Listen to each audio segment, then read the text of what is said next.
Walking alone, the streets are empty. The only thing I can see is my own silhouette. I'm getting stronger. Kau secepatnya menemuiku. Aku menunggumu. Ada urusan sangat penting. Bentak Raharja memutuskan panggilan tanpa menunggu jawaban Rio, walaupun hanya sejenak. Rio berdiri memaku di sudut kamar villa itu. Tangan kiri masih menggenggam kuat telepon. Wajah terlihat datar, sedikit memerah. Tak lama, Liana keluar dari kamar mandi, menghampiri Rio yang sedang berdiri memaku. "Siapa yang menghubungimu?"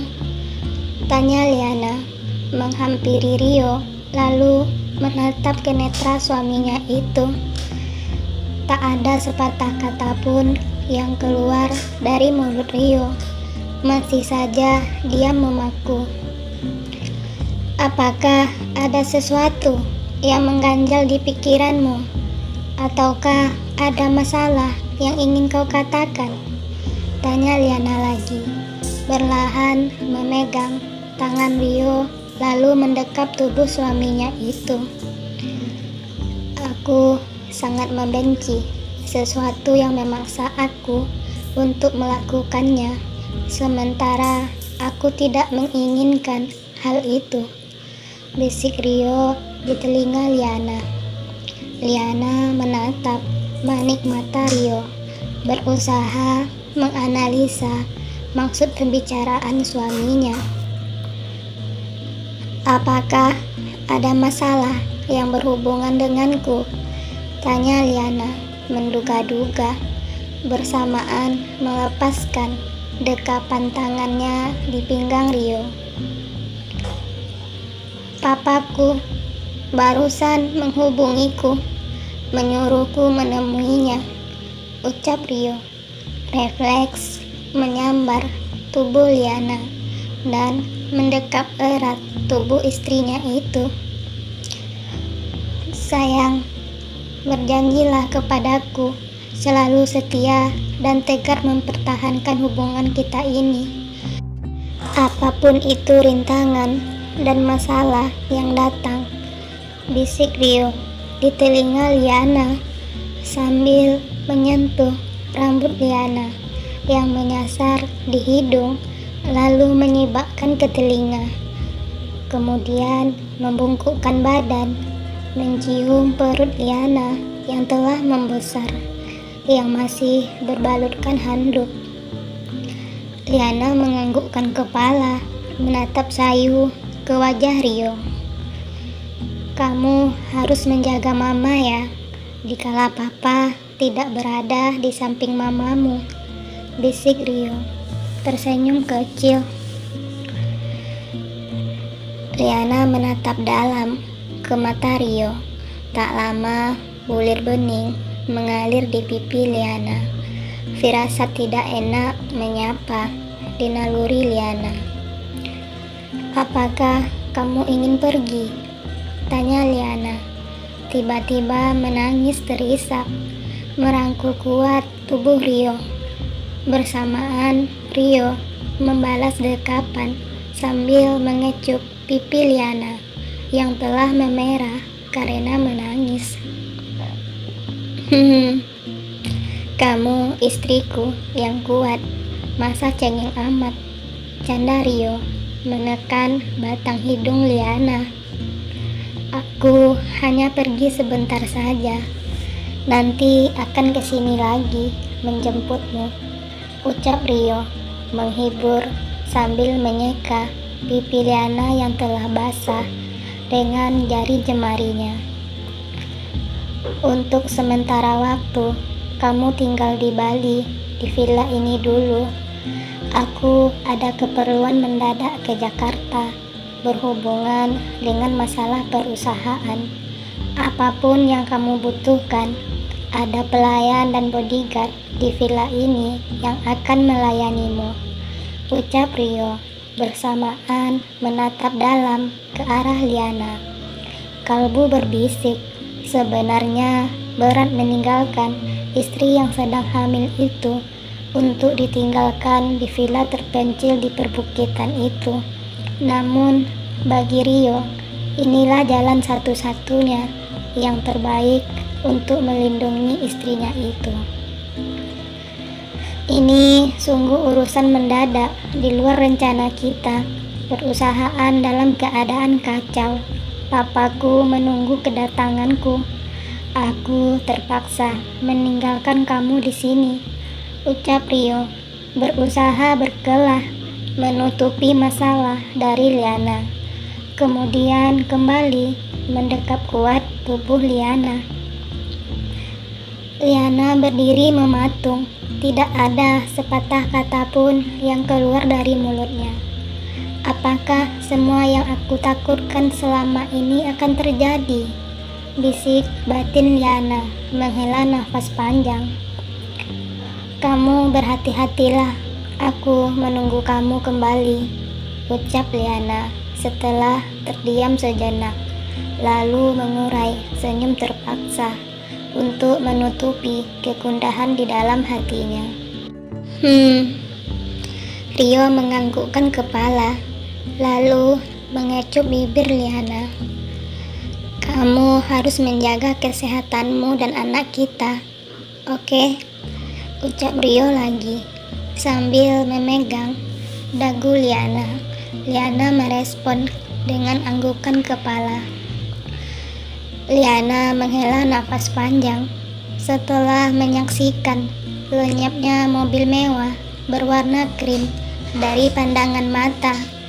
Tak lama menghenyakkan bokong di kursi dekat teras villa, menatap kosong ke arah kolam renang. Air kolam berwarna kebiruan yang diterpa sinar matahari pagi. Minda Liana berkecamuk, bercampur gelisah. Firasat tak enak menyelimuti pikirannya. Suamiku, semoga semuanya baik-baik saja.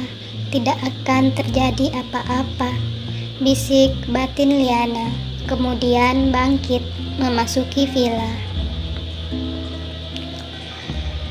Rio berjalan memasuki apartemennya.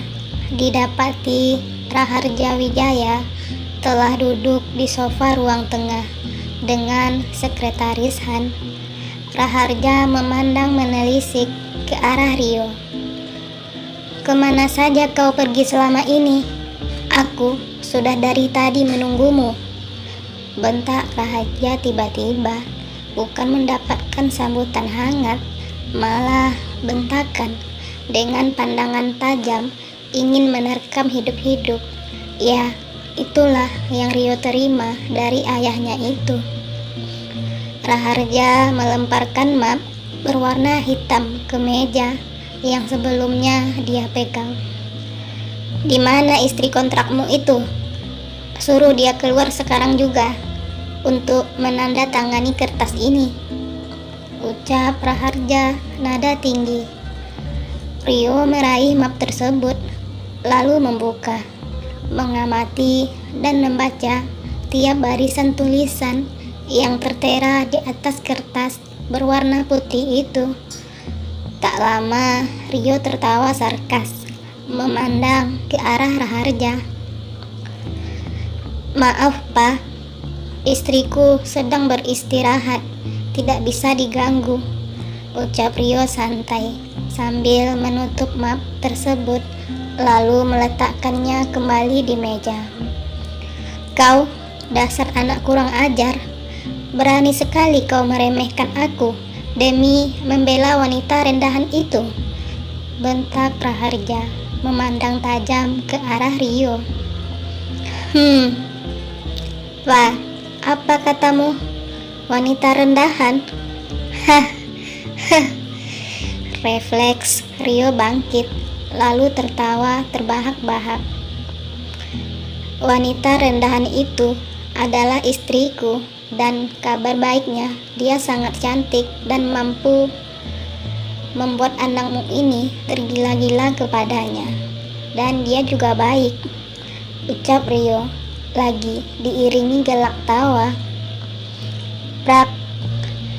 Tiba-tiba tamparan kuat mendarat di pipi Rio. Darah segar mengalir di sudut bibirnya.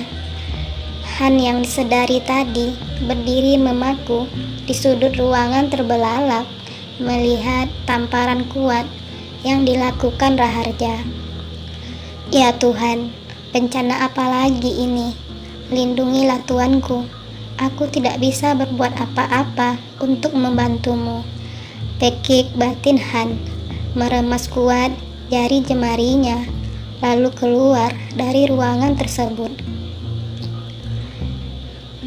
Kau pikir aku bermain-main, hah? Aku menyesal membesarkan anak sepertimu. Aku tidak akan menghabiskan waktuku berurusan dengan wanita miskin itu. Cepat katakan, di mana perempuan sialan itu? Bentak Raharja semakin garang, berusaha menyusup ingin memasuki kamar Rio. Berhenti. Apa yang kau inginkan dari istriku? Ucap Rio tegas sambil menyeka darah yang mengalir di bibirnya. Raharja menghentikan langkah lalu membalikkan tubuhnya. Kau harus memutuskan hubungan segera dengan wanita itu dengan cara menceraikannya. Itu cara yang terbaik agar wanita itu tidak lagi mengganggu kehidupanmu. Maka cepat suruh wanita itu menandatangani kertas itu untuk mengakhiri perjanjian pernikahan kontrak kalian. Bentak Raharja sambil menuding ke arah map berwarna hitam yang tergeletak di meja. Pa, kau manusia tidak memiliki perasaan dan hati nurani. Bukankah pernikahan ini terjadi atas kemauanmu? Aku telah menuruti semua kemauanmu. Namun, sekarang apalagi yang kau inginkan? Mengapa kau begitu kejam, selalu mengatur kehidupanku, tidak memikirkan perasaanku? Kau hanya memikirkan keinginanmu saja. Kau menyakiti istriku, sama saja menyakiti cucumu sendiri yang berada di perut wanita itu. Aku berharap setidaknya kau mengasihi cucumu yang berada di perut wanita yang sangat kau benci itu, ucap Rio terisak menghela nafas tak beraturan. Aku hanya menginginkan kau segera menceraikan wanita itu, bukan untuk membunuh wanita itu. Setelah wanita itu melahirkan anakmu, kau dan aku masih berhak mengasuh dan membesarkannya. Aku tidak akan menghalangimu mengasuh anak itu, ucap Raharja lagi. Pa, di mana hati nuranimu? Bagaimana perasaan seorang wanita jika kau pisahkan dengan anaknya yang telah dilahirkan? Kenapa kau begitu tegar? Isak Rio lagi. Kelopak mata tiba-tiba berkaca-kaca, menghela nafas berat. Itu tak akan pernah terjadi selagi aku masih hidup. Kau tak akan pernah bisa memisahkan aku dengan istriku serta anakku, jerit batin Rio meremas kuat kepalan tangannya. Akankah Rio mampu mengatasi konflik yang mengusik kebahagiaan rumah tangganya? Apakah rencana yang telah direncanakan Raharja Wijaya? Bagaimanakah selanjutnya perjalanan dan perjuangan cinta Rio dan Liana yang tidak direstui Raharja?